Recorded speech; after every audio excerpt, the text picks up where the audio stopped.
No matter where you go, people have a scary story or two to share. And that's my favorite part about meeting new people and making new friends. But it seems not everybody out there is a good person who has good intentions. It seems sometimes people run into some people who are downright creepy and are more dangerous than any cryptid or monster ever could be. Today I'm going to be sharing a few creepy and allegedly true stories of these kind, straight up from viewers just like you. If you have a story similar to this and you would like to hear it in a future video, be sure to submit your story at swampdweller.net or the email you can find in the description down below. I'd love to share your story with everyone here in the swamp, and stories like yours that truly help keep this show going on a daily basis. Now, without further ado, let's get into these creepy and allegedly true stories that'll keep you from making new friends today.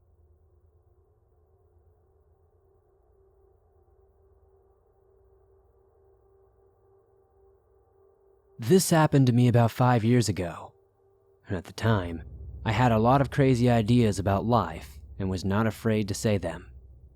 This behavior put me into a conflict with most people, especially those closest to me, like my parents. We would butt heads at least twice a week. It was usually my fault. I was not just a loud idiot, I was also a slob. Do not get me wrong, I bathed religiously and had overall great hygiene. I fell short when it came to picking up. Whenever I bought something, I usually wadded up the receipt and chucked it on the floor. Just sloppy crap like that. I did not realize how fast that stuff added up. Before I knew it, I could hardly even see my floor. And to be honest, I did not really care. Anyway, one day I said something very disrespectful to my folks. My mom slapped me. She had never touched me before, so I was a bit shocked. Instead of apologizing, I called her a stupid B-word. This set my dad off. Some more words were exchanged and he told me to get out. In my deluded brain, I thought this would be no big deal. I would crash in my car until I had enough to get my own place. Then I would never have to deal with their rules again. I had no earthly idea how hard this was going to be. I grabbed my laptop and took my junky 1992 Civic. I worked that night as usual. Afterward, I laid back down in my back seat and tried to go to sleep. The parking lot lights made it hard, but I eventually managed to doze off. Around midnight, a banging woke me up. It was a cop and I told him the situation, but he said I had to move on regardless. I moved on to the next place and the same thing happened. For the rest of the night, I hopped from place to place, being told to move on every time. I got little sleep. Finally, around 6 a.m., I caught a few hours in the Walmart parking lot. Later that day, I went inside the store and bought a few things including a cheap sleeping bag and a blanket. I noticed I was starting to get a tad smelly, so I cleaned up in the bathroom sink. The cracks in my theory were already beginning to show. Even after my, bath and a liberal application of deodorant, I still felt dirty. I took another nap until I had to go to work. I was worried my whole shift someone was going to notice I was wearing the same clothes as the day before. If they did, no one said anything. I headed straight for Walmart afterwards. This time, I parked my car away from the lights. I was much more comfortable now and quickly fell asleep. Sometime in the night, a noise outside woke me up. I assumed it was a cop. When I stuck my head up, instead, I saw a person rummaging through my glove box. He must have not seen me laying in the back. I was half asleep and more curious than scared, as I should have been. I sat up and asked him what he was doing. This must have scared him because he jumped up out of the car and peeked down into the back. When he saw me, his eyes got big. He pulled out a knife and began leaning into the car. By now, I was squeezed between the seats. When I saw the knife, I grabbed the door and attempted to shut it. He got his knife-wielding arm in the door and tried to pull it open with another. I was fighting against this, pulling the door with both hands. This seemed to go on forever. I was about to lose my grip when I saw a flash to my left. Suddenly, the guy yanked his arm out and the door slammed shut. I did not realize what was happening until I noticed a second man standing outside and saw the knife guy running in the distance. The second guy walked up to my passenger side window and asked if I was okay. I assumed it was safe now and stepped out. I thanked him for chasing the man off. He explained he had been gassing up his car and heard the struggle. He turned around and saw the knife flashing through the windshield. The guy must have been spooked and ran when he saw him coming. He asked what caused the fight. I explained it was an attempted robbery. I had scared the guy and he pulled a knife. Then I explained the situation. He turned out to be very sympathetic. He said he had been homeless after a while when he left the army. What he did next, I will forever be grateful for. He offered his driveway to me. We are strangers, obviously. He did not know me from Adam, but he believed every man deserved a place to sleep that was safe. During the day, I was on my own. However, after work, I would be allowed to park at his home. That way, I would not be harassed by cops or worry about being robbed. I thanked him yet again and was almost crying. He introduced himself as Nathaniel. We shook hands and I followed him home. That night, I slept better than I had in, honestly, a long time. I drove around that morning and thought about how terrible my life of freedom had been. I was on the road to enlightenment, but it would take a few more days to reach my destination. I would repeat the same pattern day after day.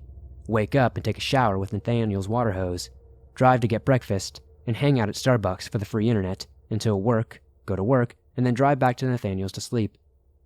Not until the fourth day did I go inside his house, and I never asked before then. Neither of us knew each other, and I did not blame him for his caution toward me. That fourth morning was a Saturday, about 7 a.m. Nathaniel knocked on my window and invited me in to have breakfast with his family. I was a bit nervous to meet them. He introduced me to them one by one. They were all genuinely nice. We made small talk, and when we had finished, his wife said I could take a shower. I almost broke down right there. This woman, that had never met me until this morning, was treating me like a son. She reminded me of my mom. I was beginning to see how much I had taken my family for granted.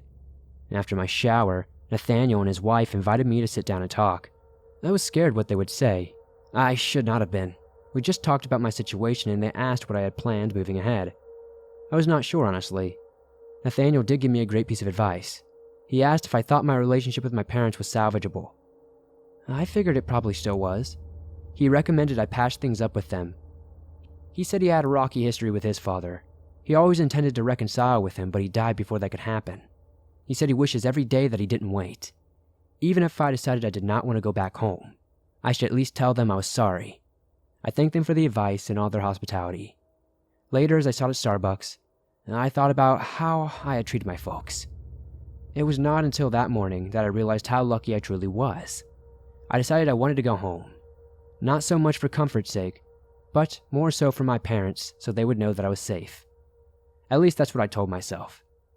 That evening I called them, my mother answered, and I made sure to apologize the right way. I told her all that I had learned over the last week, did not mention the knife thing, and did not want to scare her. Then I asked her to speak to my father. I apologized to him also and said most of what I told my mother. Only then did I ask if I could return home. When he said, "Of course you can. You're our son, and we love you," I broke down. I thanked him for being a great father, and I said I was on my way. I know this story might not be the scariest thing you've ever shared, but I thought it was worth sharing.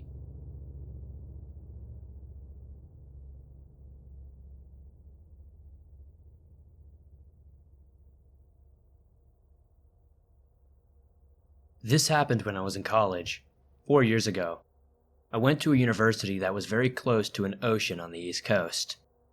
I made friends with some people on the weekend, and one guy in the group of people I met invited us to go out on his boat with him. He described his boat to a bunch of people, and was very proud to have it. It sounded like an expensive sailboat by the way he described it. Not really familiar with boats, and hadn't ever really been on one other than a cruise ship when I was like 11. This guy said his parents bought one for him, and that made sense because he was known to be a spoiled kid. He was nice enough though, and the idea of cruising around some Saturday afternoon and drinking some beers sounded appealing.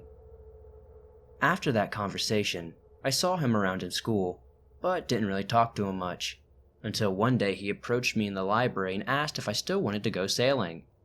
I said sure, that sounded awesome, and he told me the following day he was going out on the water, and it would be a perfect opportunity for me to join him. After a lengthy conversation about how sailing works, and him assuring me it was safe and he had all the proper training, I told him I'd meet him at the docks the next morning. That night, my roommate asked me what I was doing for the weekend, and I told him that I made plans to go out sailing. He freaked out on me and told me he really wished he could go, and that I was sure that the other guy would be cool with it. The next morning, my roommate and I grabbed some coffee and grabbed some beer to bring along with us on our voyage. We ate some breakfast, and then we headed over to the docks to meet the guy. We were pretty excited, and when we got there, we followed the direction he gave me and found his boat. It was a huge orange and white sailboat. We stood on the dock next to the boat looking at it, when the guy popped his head up from somewhere and immediately showed a look of concern on his face. He jumped off the side of the boat onto the dock next to us. He looked at my roommate and then myself and asked, "Who is this?" I told him he was my roommate. He was cool and that he had asked if he could come along. I told him I didn't think he would mind. The guy looked very annoyed, and it was awkward as hell for a few moments. The guy kept looking back and forth at the boat and then us. He took his hat off and rubbed his head like he was really stressed out. Eventually he sighed and said it was fine. I'll fast forward now to the part of the story that was scary as hell. A few hours later, we were on the boat, drinking and having fun. The water was pretty smooth sailing, and the sun was shining bright on us. The guy acted a bit off the whole time, and I figured it was because I brought my roommate. After drinking 3 or 4 beers, I felt the courage to ask the guy what was wrong, and if he was still pissed I brought my roommate. He responded with something along the lines of, "It just kind of ruined my plans." My roommate chimed in, with a smile on his face, and asked the guy, "What plans?" I could tell my roommate thought it was funny because it sounded like the guy wanted to be alone with me. The guy looked at him and said, "Well, because you're here, I can't kill him." This took me off guard completely, and I felt fear and unbelievable relief hit me at the same time. My roommate and this guy started cracking up, and my roommate brushed it off as a joke. I honestly didn't know what to think.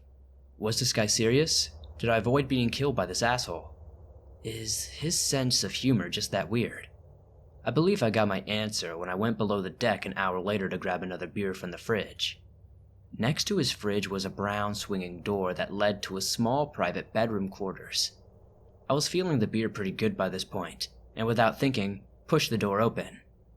Laying on the foot of the bed was a big-ass cinder block, some yellow rope, tape, and what looked like a recorder of some sort.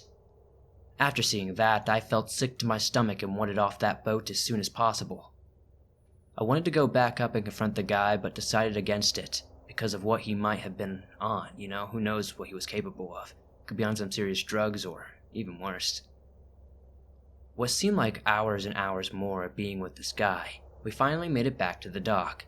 We said our goodbyes, and on the way back to my room, I told my roommate about what I had seen. He couldn't believe it. I'm pretty damn sure that my roommate saved my life that day by wanting to go with me. And I kid you not, I never saw that guy again on campus. What he had planned, I don't know, and I really don't want to think about it.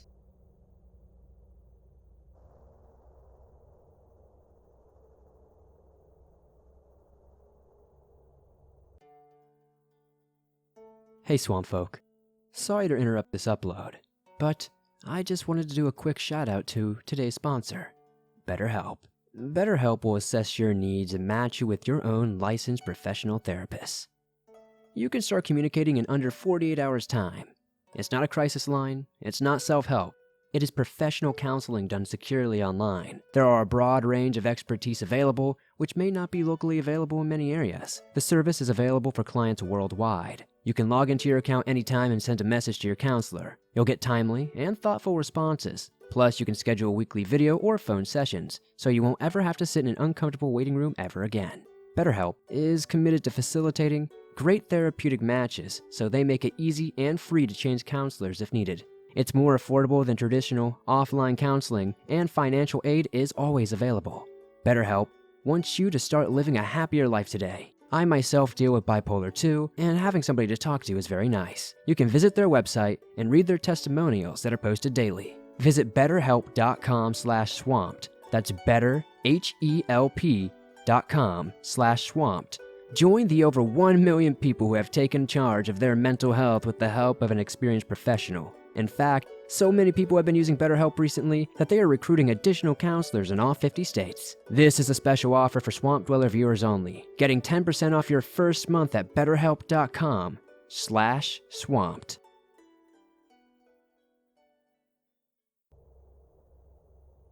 In the 80s growing up, we didn't have all the distractions that kids have today, so we had to make up our own things to do. Many times, this meant going outside, going hunting, or making up games. For our generation, our parents told us to be outside, but for us that lived in a small town, these activities were in abundance. There was one type of activity that almost everyone took part in, and this was riding some type of ATV or dirt bike. For me, this was one of my biggest pastimes when I was a child. When I was just 7 years old, a man on the highway was selling a YZ80. Now for me, this was an awesome sight. All I could think of was getting on that dirt bike and riding all day around where I lived. But my dad had other ideas. He thought I was much too young to have something so awesome. It took a few weeks of constant badgering for me to convince my dad to buy it for me. But in the end, my perseverance prevailed, and my dad bought it for me. I was so excited and could not contain myself. Now, I did not know how to ride a dirt bike at the time. The first time that I got on the machine, I popped the clutch, did a wheelie, and flipped the bike.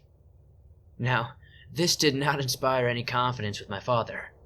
It took a little time, but I quickly got good at riding this badass machine. Luckily, I was able to use this open field to perfect my skill as a dirt bike rider. As my friends learned that I had a dirt bike, they started taking me around and showing me a few trails around my town. It slowly became one of our pastimes. We would do this almost every single day after school. It was one of my memories as a child that I really hold on to. There was one place that we went riding. This place was called Emmeline's. I never really knew the person or why it was called this, but there was an old, abandoned house way out in the middle of these woods. This old house had been out there for many years. It had a lot of good riding trails around it, from hills to creeks to wide open trails that you could really open your machine on. Most of the time, there were 2 or 3 of us that would go at the same time, but there were times that I would go out on my own. I had done these solo rides several times before this day. On this day, I could not go right after school. I had some homework from school that I could not get done at school, so I had to go home and get it done. I could not ride until everything was done, unfortunately, but I think most people know that. So it was later on in the day that I could take my daily ride. It was about 6 in the afternoon before I took off. Now, this was in the summertime, so it didn't usually get dark until around 8:30 or so. So I knew it would not be a very long ride because my dirt bike did not have any lights on it. I would have a few hours before I had to return home, though. Emmeline's was only about 5 minutes from my house. As I got on my machine, I could not help but put a smile on my face. I absolutely loved this thing. I loved to be on my bike. After fueling up the machine and checking it over, I put it in neutral, kicked the bike, and started it up. Now, a few days before I had broken my clutch cable, so after starting it, I had to give it a push, jump on, and throw it into gear. This was no big deal, I had done it before. I got rather good at it. My dad had to order the cable and it had not come in quite yet. Off I went, as happy as a young boy could be on his dirt bike. I got to the trails and immediately jumped right in. I'd been ripping up the trails for about an hour and not seen anyone else on them. I guess everyone had better things to do on that day. In the middle of the woods was an open field. This field was about 4 or 5 acres big if I had to guess. It had a fence built up around it. The fence had been up for a long time. It was rusted and broken in quite a few places. But for the most part, it was intact and in decent shape. Like I said, I'd been riding hard for about an hour and had felt the call of nature. Since I had not seen anyone around, I decided to just stop on the trail and relieve myself. Now, I must mention that the dirt bike I had was a racing bike, so it did not have a kickstand, unfortunately. So, I had to stop and lean it against a fence post.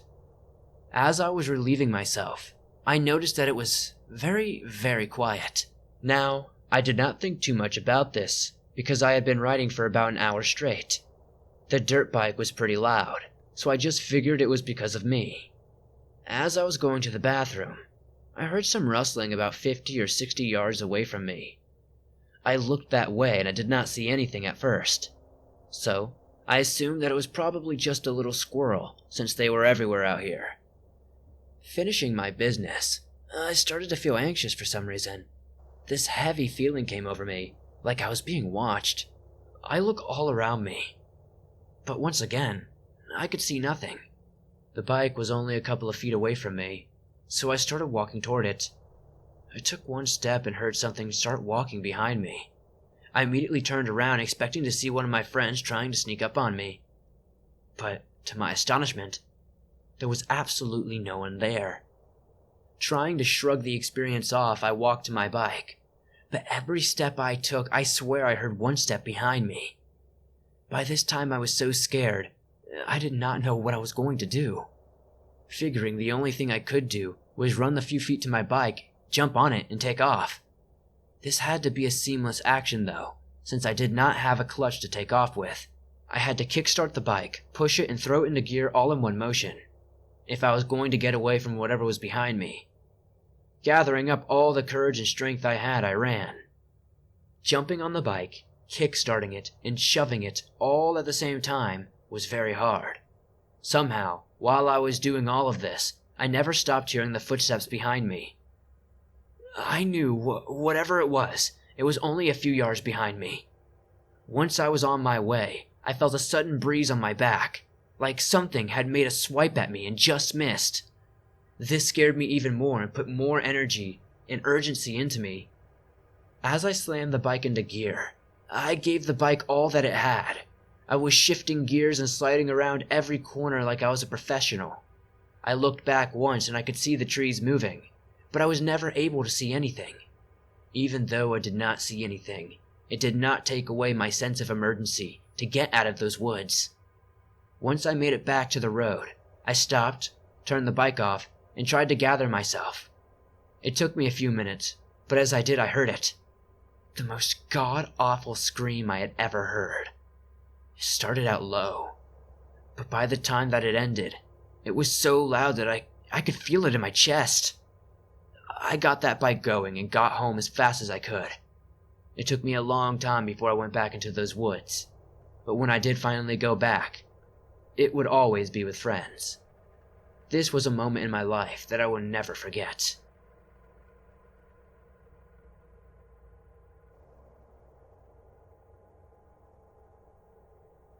This happened back in 2010 on Thanksgiving. For reference, I am a male, and I was 20 years old and had transferred to a university in Northern California to pursue a degree in parks and recreation. This was the first time in my young life I had ever been away from my family for the holidays, so it was a bit different. However, it was not all that bad. I had my roommates and some other friends I had met, and we decided on having a potluck at our dorm. Now, what should have been an evening of fun, food, and games would start off with something quite bizarre. You see, before we began dinner, which was being prepared by my roommate Damien and his girlfriend Samantha, I wanted to go for a run around campus. Hands up for those listening who like to work out before huge meals. Anyway, hopefully it is not just me and I'm not some weirdo. Anyways, the sun had just set over the horizon when I put on my running shoes and advised my friends I would be back in about 45 minutes or so. I proceeded to head down the flight of stairs. We were on the 3rd floor of the dorm, by the way, and I began heading north, toward the other side of the campus. Now when I got there, I proceeded to do 2 laps around the entire school. In total, it took me about 30 minutes, a little faster than I expected. The last 10 minutes were a cool down. Now remember, I crossed the street, since our university is in the middle of downtown, and I walked over to a convenience store. I recall my friend Damien asking if I could go and pick up some extra plastic cups and plates. I give him a call, and he asked if I could also bring some napkins. I agreed, and I make the quick purchases. But here's when things would change. When I exit the convenience store, and I am waiting at the streetlight, enjoying the nice quiet evening, I get approached from my left. I looked for just a moment, and it was just a homeless man, I assumed he was going to ask me for money, and I was even prepared to hand him $2 of change I had left over, to spread some positivity and support. But I went cold when the man leaned in my ear and gave me the creepiest voice I'd ever heard. "Give me your wallet and your phone. Don't make any sudden movements."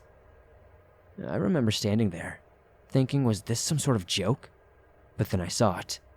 I looked down for a moment, and I could see a sharp object. A knife. My fight or flight response immediately took into effect, but I tried to play it cool. Since he is literally within lunging distance. "Okay, let me grab them. Give me a second." The man lets out a chuckle and tells me not to make any sudden movements again, before backing up ever so slightly, presumably to allow me to reach into my pockets and give him my phone and wallet. This distance, which might have been maybe 4 or 5 inches, was enough of a distance where I felt comfortable in running and trying to get away from him. Just so you know, I have no idea how fast this man is. I have always been a runner myself, but you just never know. In one quick motion, I hurled a bag of cups, napkins, and plates right at his face, and with this distraction, booked it across the street. Mind you, the signal to cross had not come just yet, and there were cars still driving through the intersection. Man, looking back, I always despised how long that thing took.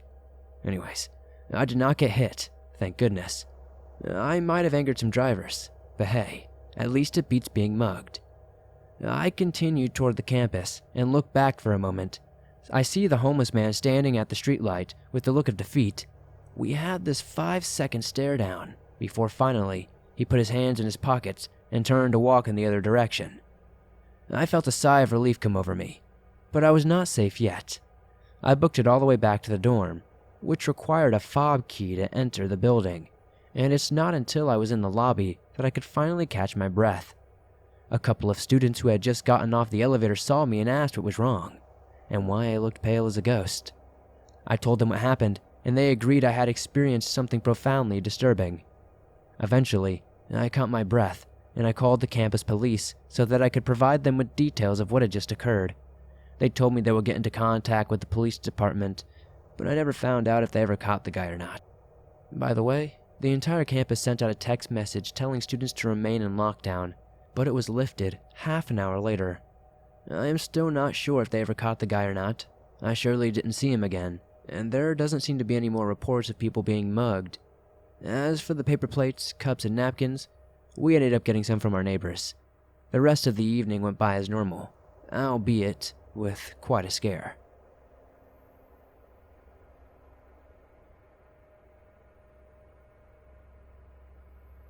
First off, sorry for my bad English. This story is 100% real. Here is a little bit about me. I live with my mom, dad, and younger brother. We also have a dog, and we live in the very rural area of Bavaria, Germany. When this happened, I was about 13 years old. We do not have any close neighbors around us. It was a very cold Saturday in December. I remember the day because my mother only worked on Saturdays. My brother, father, and I spent our afternoon watching movies. In fact, we watched one of the Narnia movies.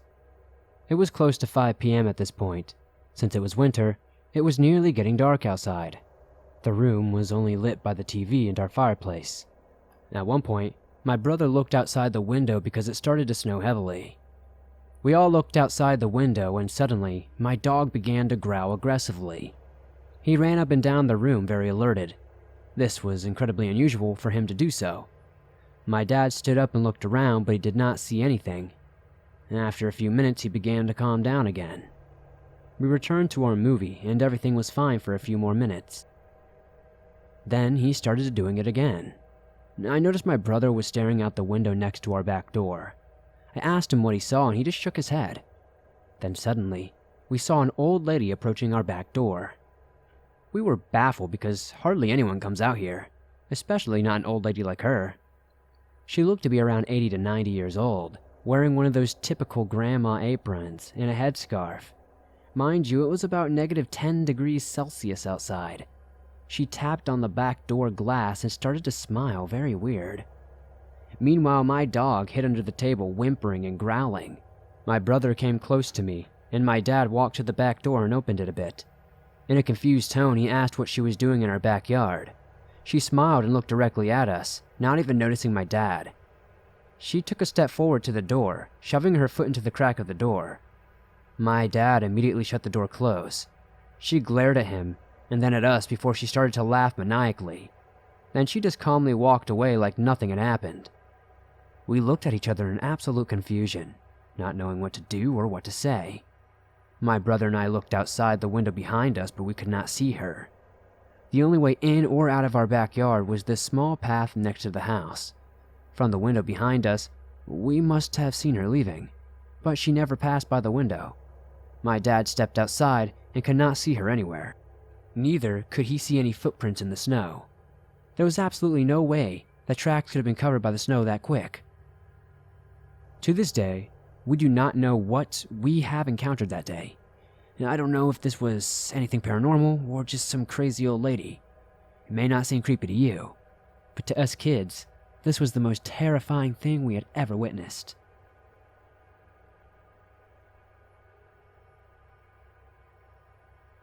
Thanks for listening to these creepy and allegedly true horror stories sent in by viewers just like you. If you enjoyed these stories, please be sure to hit that like button, as it helps me out a ton. The more likes this video gets, the more YouTube promotes it in the algorithm, which is very, very beneficial to the channel. If you're new to the swamp, why not join us and help the swamp expand? Hit that subscribe button and make sure you turn on notifications to never miss a new video. I upload them almost every single day on all things natural and supernatural. If you have a scary story that you would like to share in a future video, be sure to submit it at swampdweller.net or the email you can find in the description down below. I'd love to share your story with everyone here in the swamp. It's stories like yours that help keep this show going on a daily basis. I'd love to know down in the comments what story you enjoyed the most tonight. I'd probably say that last one was my favorite tonight. I really enjoy those kind of stories. Whether it was paranormal or just some crazy crackhead lady out there in the snow, something about people coming up to your house when you live in the middle of nowhere just creeps the heck out of me. If you want to support the channel outside of hitting that like button and subscribing, maybe check out the merch store. I've got everything from mugs, t-shirts, hoodies, and face masks for sale over there. Right now, I have an exclusive holiday design on sale only into New Year's, so definitely get that before it's gone forever. Thank you guys, as always, for supporting the swamp the way you do. I couldn't do this on a daily basis without you guys. If you're on the go and you want to still listen to your favorite scary stories from the swamp, you can do so by downloading them absolutely free from iTunes, Spotify, Stitcher Radio, and just about everywhere else you find your favorite podcast online. Thank you guys. I'll see you guys soon with another creepy video.